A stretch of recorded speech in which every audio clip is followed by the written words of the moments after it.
नमस्कार, आप देख रहे हैं न्यूज एट 5। आपके साथ मैं हूं अनुया यादव। एनपीएस को लेकर रिजर्व बैंक ने ओवरसाइट कमेटी का विस्तार किया है और इस कमेटी में अब 3 और सदस्य यहां पर शामिल किए गए हैं। एस रमन, जानकी बल्लभ और पी कुमार ओवरसाइट कमेटी यानी कि आरबीआई की निगरानी कमेटी के नए सदस्य होंगे। कमेटी में एमबीएन राव और वाईएम देवस्थली को भी शामिल किया गया है।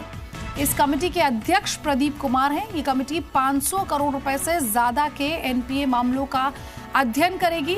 एस रमन फिलहाल सेबी के होल टाइम मेंबर और जल्द ही उनका कार्यकाल यहां खत्म होने वाला है।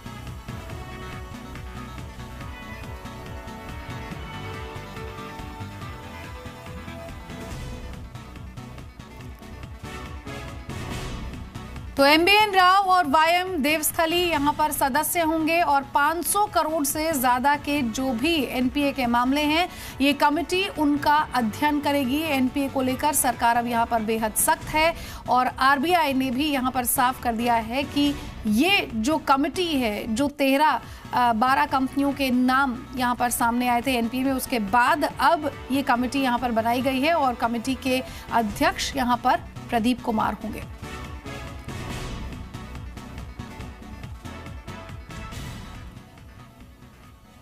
एक अहम खबर, देश के करीब 50 लाख केंद्रीय कर्मचारियों को बड़ी खुशखबरी मिल सकती है। आज आर्थिक मामलों की कैबिनेट की बैठक है और इस बैठक में 7वें वेतन आयोग के संशोधित भत्तों को मंजूरी मिल सकती है जो पिछले साल से अटका हुआ है। पिछले साल 7वें वेतन आयोग ने कर्मचारियों के 196 भत्तों में कटौती की थी और कुछ छोटे भत्तों का विलय भी कर दिया गया था। कर्मचारी इससे बेहद नाराज भी थे और तो मामला अशोक लवासा कमेटी को सौंपा गया और लवासा कमेटी ने भत्तों की शर्तों में कुछ बदलाव कर सरकार को सौंप दिया है।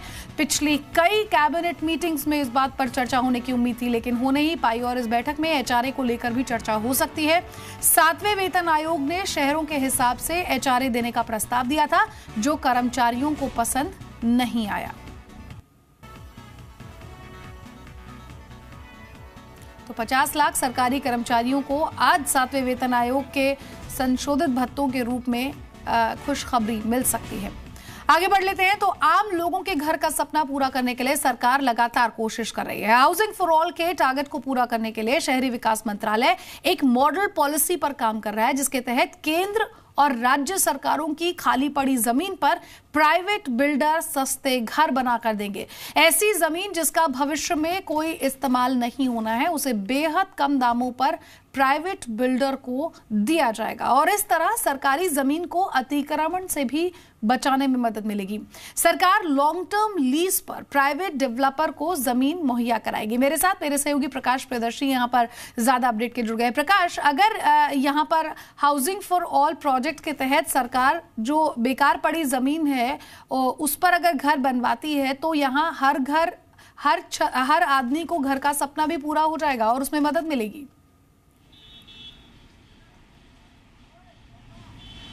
जी बिल्कुल, सरकार की कोशिश ये है कि हाउसिंग फॉर ऑल के टारगेट को पूरा करने के लिए ज़रूरी है कि इसमें अलग अलग तरीके से पार्टिसिपेशन बढ़ाया जाए और अलग अलग ऐसे मैकेनिज़्म निकाले जाएं जहां पे काफ़ी तेज़ी से ज़्यादा घर बने और अफोर्डेबल घर बने। इसको देखते हुए अब प्राइवेट बिल्डर्स को भी इसमें इन्वाइट किया गया है और जो मॉडल पॉलिसी बन रही है उसमें सबसे अहम चीज़ ये है कि वैसी ज़मीन जो कि राज्य सरकारों के पास या पीएसयूज़ के पास या केंद्र सरकार के पास काफ़ी लंबे वक्त से पड़ी हुई हैं और जिसका कोई भी इस्तेमाल नहीं हो रहा है और इन स्टेक होल्डर का इन ज़मीन पे अगले 10 सालों तक भी कुछ करने का कोई इरादा नहीं है, कोई प्लानिंग नहीं है।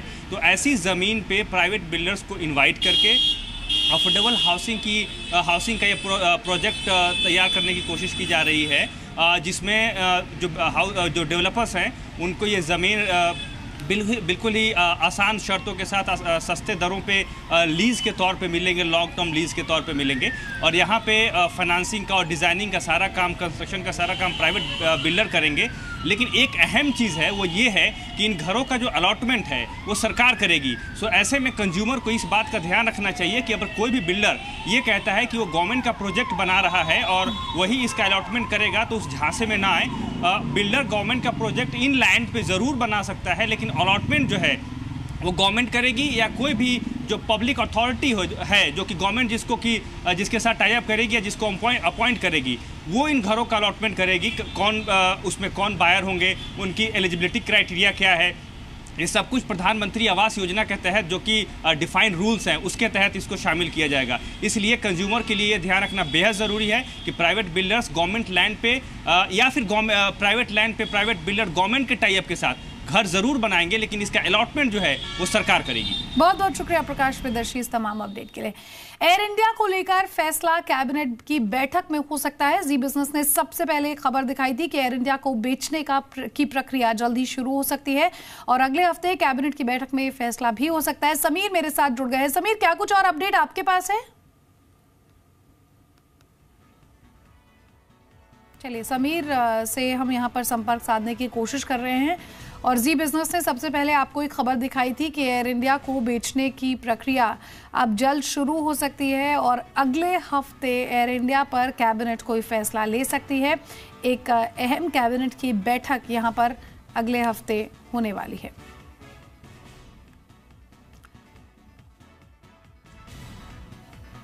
1 जुलाई से जीएसटी लागू होने जा रहा है और उसी दिन प्रधानमंत्री नरेंद्र मोदी जीएसटी पर एक बड़े कार्यक्रम में हिस्सा लेंगे। दिल्ली के इंदिरा गांधी इंडोर स्टेडियम में टैक्स एक्सपर्ट्स के साथ प्रधानमंत्री चर्चा करेंगे और इस कार्यक्रम को चार्टर्ड अकाउंटेंट्स की संस्था ICAI ने आयोजित किया है। इस कार्यक्रम में वित्त मंत्री अरुण जेटली के अलावा राजस्व सचिव भी हिस्सा लेंगे। कार्यक्रम की शुरुआत शाम को 5 बजे से शुरू होगी।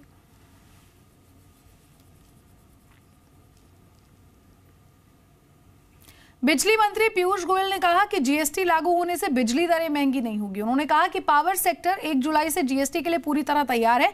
पीयूष गोयल ने कहा कि कुछ तकनीकी दिक्कतें थी जिसे अब सुलझा लिया गया है। उन्होंने ये भी कहा कि गलत सूचना फैलाई जा रही है कि ट्रेडर्स को 37 रिटर्न भरने होंगे और ये बात वो लोग फैला रहे हैं जो मौजूदा सिस्टम से जीएसटी में शिफ्ट नहीं होना चाहते। पीयूष गोयल ने कहा कि जीएसटी लागू होने से पावर सेक्टर का इनपुट कॉस्ट घटेगा जिसका फायदा कंज्यूमर्स को होगा। उन्होंने कहा कि इसे लेकर वो रेगुलेटर से मुलाकात करेंगे।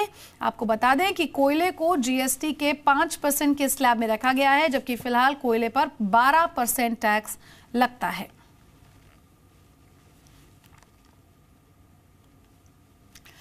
कारोबारी जीएसटी में रजिस्ट्रेशन को लेकर दिक्कत की बात कर रहे हैं और जब तक उन्हें रजिस्ट्रेशन नहीं मिलता तब तक वो कैसे कारोबार करेंगे। इस बारे में टैली सॉल्यूशंस प्राइवेट लिमिटेड के MD भरत गोयंका ने क्या कुछ कहा, आइए आपको सुनाते हैं।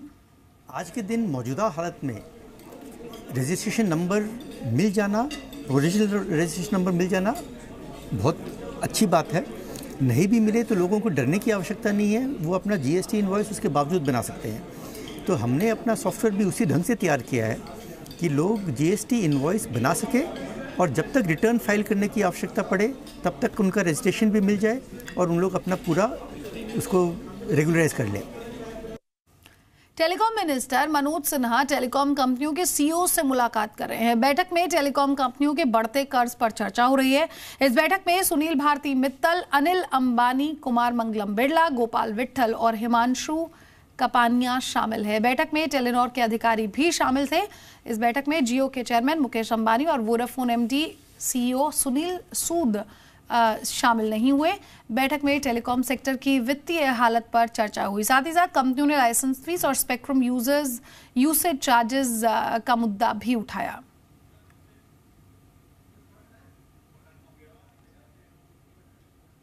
टेलीकॉम मंत्री के साथ बैठक में शामिल होने पहुंचे एयरटेल के चेयरमैन सुनील भारती मित्तल से खास बातचीत की असीम मनचंदा ने।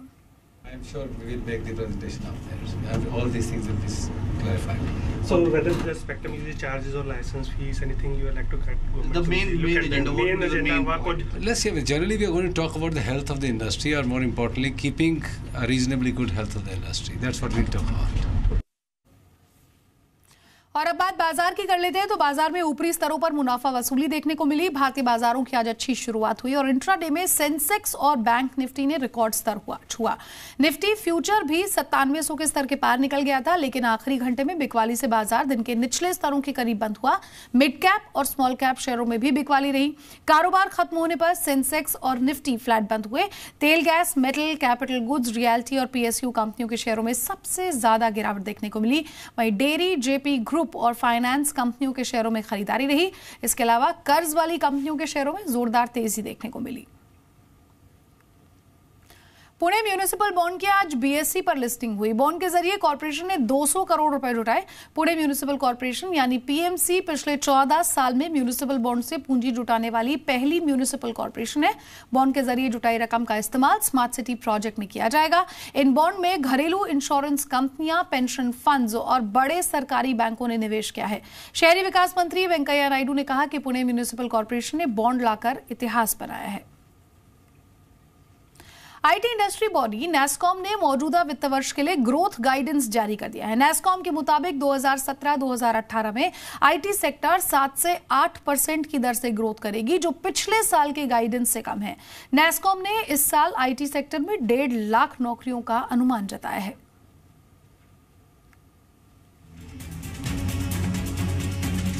देश की इकोनॉमी के सनराइज सेक्टर रहे आईटी इंडस्ट्री पर अब ट्रंप इफेक्ट हावी दिख रहा है। आईटी इंडस्ट्री बॉडी नैस्कॉम ने मौजूदा वित्त वर्ष के लिए सेक्टर का ग्रोथ गाइडेंस घटा दिया है। नैस्कॉम की ओर से जारी गाइडेंस के मुताबिक 2017-18 में आईटी सेक्टर 7 से 8% की दर से ग्रो कर सकता है, जबकि 2016-17 में सेक्टर की ग्रोथ 8.6% रही थी। नैस्कॉम ने 2017-18 के लिए घरेलू आय गाइडेंस 10 से 11% रखा है। नैस्कॉम के मुताबिक मौजूदा वित्त वर्ष में आय बेहतर रहने का अनुमान है। इस दौरान 1,50,000 कर्मचारियों की नियुक्ति का अनुमान है। If you look at the kind of sustained growth and the impact for the country, and we all know that this sector is particularly important for the economic well-being of the country and the future. And if you look at the IT BPM revenue breakup that you see on the screen in front of you, and you see the growth from 2012 to 2016 and fiscal year 2017 which just ended, then we ended the year at $154 billion. इससे पहले global अनिश्चितता के चलते फरवरी में NASSCOM ने guidance नहीं दिया था। वित्त वर्ष 2016-17 के लिए नैस्कॉम ने 8 से 10% का गाइडेंस दिया था। इस बीच इन्फोसिस सीईओ विशाल सिक्का ने कहा है कि Indian IT industry H-1B visa पर निर्भर नहीं है। न्यूज एजेंसी पीटीआई को दिए इंटरव्यू में विशाल सिक्का ने कहा है कि भारतीय आईटी कंपनियां अमेरिका में काफी वैल्यूएबल हैं और ज्यादातर कंपनियां ऑटोमेशन की तरफ बढ़ रही हैं। उन्होंने कहा कि अगले 2 साल में उनकी कंपनी अमेरिका में 10,000 नई भर्तियां करेगी। नैस्कॉम के मुताबिक क्लाइंट से ऑर्डर में धीमापन जारी है और ऑर्डर इनफ्लो में धीमेपन से आय में दबाव दिख रहा है। हालांकि फिक्स्ड प्राइस कॉन्ट्रैक्ट में सुधार हुआ है। प्रसाद भोसेकर, जी मीडिया, हैदराबाद। और अगर आपने ईपीएफ के पैसे से घर खरीदने के बारे में सोचा है तो इसके लिए आपको लंबा इंतजार करने की जरूरत नहीं है। ईपीएफओ ने 3 साल तक निवेश करने वालों को इस स्कीम का फायदा देने का ऐलान किया है, जो कि पहले 5 साल तक था। प्रधानमंत्री आवास योजना के तहत ईपीएफओ ने एक ग्रुप हाउसिंग स्कीम लॉन्च की है, जिसमें सब्सक्राइबर्स ईपीएफ की 90% रकम का इस्तेमाल घर की डाउन पेमेंट और ईएमआई चुकाने में कर सकता है। इस स्कीम के तहत सब्सक्राइबर्स को अधिकतम 2.2 लाख रुपए तक की ब्याज में छूट भी मिलती है। पीएफ सब्सक्राइबर को 10 सदस्यों वाली किसी हाउसिंग सोसाइटी का सदस्य होना चाहिए। केंद्र सरकार ने साफ कर दिया है वो किसानों का कर्ज माफ करने के हक में नहीं है। केंद्रीय शहरी विकास मंत्री ने मुंबई में कहा कि लोन वेवर आजकल फैशन हो गया है और कर्ज माफी को आखिरी विकल्प के तौर पर रखना चाहिए। वेंकैया ने कहा कि कर्ज माफी किसानों की दिक्कतों का हल नहीं, उनकी बदहाली दूर करने के लिए सिस्टम में सुधार करना चाहिए। हम आपको बता दें कि हाल ही में वित्त मंत्री अरुण जेटली भी किसानों की कर्ज माफी की संभावना को खारिज कर चुके हैं। फैशन हो गया आजकल, लोन लिया तो लोन वेवर करो। ये लोन किसका, पैसा किसका है? स्टेट बैंक में जो जमा है अरुंधति जी का मैडम का पैसा है क्या? आप लोगों का पैसा है। यहां माफ करे तो वहां पे करना पड़ेगा, तो माफ करना पड़ेगा एक्सट्रीम सिचुएशन में, मगर वो कोई फाइनल सॉल्यूशन नहीं है। You have to take care of the system and you have to make people, farmers they should get remunerative price, they should be taken care in distress. और telecom कंपनियों की अब बैठक खत्म हो गई है। टेलीकॉम कंपनियों की सरकार के साथ जो बैठक हो रही थी उसमें उन्होंने अपनी समस्याएं बताई। दशा सुधार के लिए जरूरी कदम उठाए जाएंगे, ये भी यहां पर इसका निष्कर्ष निकला। टेलीकॉम कंपनियों ने टेलीकॉम मिनिस्टर को एक प्रेजेंटेशन दिया और एनपीए से निपटने के लिए कंपनियों ने यहां पर एक रोड मैप भी बनाकर दिया। हालांकि इस बैठक में और क्या कुछ और अपडेट है ये भी हम फोन लाइन पर जानने की कोशिश करेंगे। मेरे सहयोगी असीम मनचंदा हमारे साथ फोन लाइन पर जुड़ गए हैं। असीम, क्या कुछ और अपडेट आपके पास है? देखिए, जो टेलीकॉम कंपनियां हैं उन्होंने आज जो दूरसंचार मंत्री मनोज सिन्हा उनसे मुलाकात की थी, उनके सामने अपनी समस्याएं रखी। उनको कहा कि सेक्टर जो है फाइनेंशियल डिस्ट्रेस से गुजर रहा है और उसको कुछ कदम जो है उठाने होंगे जिससे कि सेक्टर का दोबारा से उसको उबारा जा सके। तो जो मिनिस्टर ने उनको बताया कि आईएमजी जो है वो मिल चुकी है और आईएमजी दोबारा से सारा सिचुएशन को असेस कर रही है और जल्दी अपनी रिकमेंडेशन जो है वो दे सकती है। और रिकमेंडेशन देने के बाद जितने भी कदम करेक्टिव कदम होंगे वो लिए जाएंगे ताकि इस टेलीकॉम सेक्टर में ग्रोथ जो है वो बरकरार रहे और जो कॉमन मैन है उनको सर्विसेज जो है मिल पाए। जी, बहुत बहुत शुक्रिया असीम मनचंदा इस तमाम अपडेट को हम तक पहुंचाने के लिए। तो एक बैठक यहाँ पर हो रही थी जो अब खत्म हो गई है और यहाँ पर ये भी साफ कर दिया है कि जितना भी यहाँ पर आगे बढ़ लेते हैं और हम आपको बता दें कि मुंबई के कल्याण में एयरफोर्स के लिए एयरपोर्ट बनाने का काम शुरू होने वाला है, लेकिन जिस जमीन पर एयरपोर्ट बनना है उसे लेकर किसानों ने आंदोलन शुरू कर दिया है। मुंबई में करीब 80 किलोमीटर दूर कल्याण बदलापुर हाईवे पर किसानों ने कई गाड़ियों में तोड़फोड़ की और आग लगा दी। किसानों ने हाईवे के बीच में आग लगाकर पूरी सड़क को जाम कर दिया। प्रदर्शनकारी किसानों पर काबू करने के लिए पुलिस को बल प्रयोग करना पड़ा। इससे गुस्से में आए किसानों ने नेवाड़ी गांव में पुलिस पर भी हमला बोला। हमले में असिस्टेंट पुलिस कमिश्नर समेत 4 से 5 पुलिस वाले गंभीर रूप से घायल हुए हैं। पुलिस की हवाई फायरिंग में करीब 10 किसान घायल हुए हैं। पुलिस ने मुख्य हाईवे पर लगी जाम को खुलवा दिया है, लेकिन आसपास के गांव तक किसानों का ये आंदोलन पहुंच गया है। प्रदर्शनकारियों पर काबू पाने के लिए स्पेशल फोर्स और सीआरपीएफ की अतिरिक्त बटालियन को भी तैनात किया गया है। कल्याण के ग्रामीण इलाके के आसपास की जमीन रक्षा मंत्रालय की है। इस जमीन पर यहाँ के गाँव वाले लंबे समय से खेती कर रहे हैं। एयरपोर्ट बनाने के लिए एयरफोर्स इस जमीन का अधिग्रहण कर रहा है। नेवाड़ी समेत करीब 17 गाँव के किसान एयरफोर्स के जमीन अधिग्रहण का विरोध कर रहे हैं। भारतीय सेना के जखीरे में अल्ट्रा लाइट होवित्जर M77 तोप को शामिल किया गया है। राजस्थान के पोखरण में फायरिंग टेबल डेवलपमेंट शुरू हो गया है। फायरिंग टेबल डेवलपमेंट यानी भारतीय हालात के मुताबिक भारत में बने गोले के साथ किस तरह से इसका बेहतर इस्तेमाल किया जाए, इसका ट्रायल किया जा रहा है। एक तरह से कहा जाए तो इस अमेरिकी अल्ट्रा लाइट होवित्जर M777 तोप को भारतीय बनाया जा रहा है। दरअसल इन तोपों को चलाने के लिए, इस गन को चलाने के लिए सिर्फ 4 लोगों को ये क्रू की जरूरत होती है, जबकि बोफोर्स में जो कि इसी कैपेबिलिटी की गन है 9 आदमियों का क्रू काम करता है। इन तोपों को फोल्ड करने के बाद, इनको गन पोजीशन पर ले जाने के बाद इनको तैयार करने में, फायरिंग के लिए तैयार करने में केवल 3 मिनट का वक्त लगता है। यानी एक बार अगर ये तोपें किसी जगह पहुंच गई तो 3 मिनट के अंदर इनको खोलकर इसको फायरिंग के लिए तैयार किया जा सकता है। और राजस्थान के पोखरण में भारत के artillery officer colonel Saurabh Bhatt, अमेरिकी सेना के ऑफिसर जो लैटेंसिकी और इस तोप को बनाने वाली कंपनी के अधिकारी के साथ इसे भारतीय माहौल के हिसाब से बनाने में लगे हैं। इस तोप का वजन केवल 4.4 टन है। तुलना करने के लिए मैं आपको बताऊं कि बोफोर्स तोप का वजन 11 टन से ज्यादा है।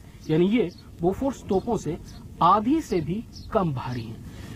लेकिन इसकी खूबियां, बोफोर्स तोप, जिन तोपों का हम इस्तेमाल करते हैं, भारतीय सेना इस्तेमाल करती है, 155 mm की जो बोफोर्स तोपें हैं, उनसे किसी किस्म के से ही कम नहीं है। बोफोर्स तोप के बाद अल्ट्रा लाइट होवित्जर M777 पहली तोप है जिसे विदेशों से खरीदा जा रहा है। भारत और अमेरिका में 145 होवित्जर M777 तोप का सौदा हुआ है। इनमें से अमेरिका 25 तोप बनाकर भारत भेजेगा। बाकी 120 तोपें मेक इन इंडिया कार्यक्रम के तहत देश में ही महिंद्रा डिफेंस सिस्टम में तैयार की जाएंगी। M777 होवित्जर गन 70 डिग्री के एंगल पर 30 से 40 किलोमीटर तक मार कर सकता है। सामने से हमला करने में इसकी मारक क्षमता करीब 40 किलोमीटर तक है। M777 होवित्जर गन को हमले के लिए सिर्फ 3 मिनट में तैयार किया जा सकता है और सिर्फ 2 मिनट में फोल्ड कर दूसरी जगह तैनाती की जा सकती है। इसे चलाने के लिए सिर्फ 4 लोगों की टीम की जरूरत है। M777 होवित्जर गन की पहाड़ी इलाकों में ऊंचाई वाली जगहों पर हमला करने में बोफोर्स से बेहतर मारक क्षमता है। और मशहूर चाइनीज कंपनी OnePlus ने आज अपने लेटेस्ट फ्लैगशिप फोन OnePlus 5 से पर्दा उठा दिया है। मुंबई में हुए इस इवेंट में कंपनी में OnePlus 5 को लॉन्च किया। OnePlus 5 के दाम 32,999 और 37,999 रुपए होंगे।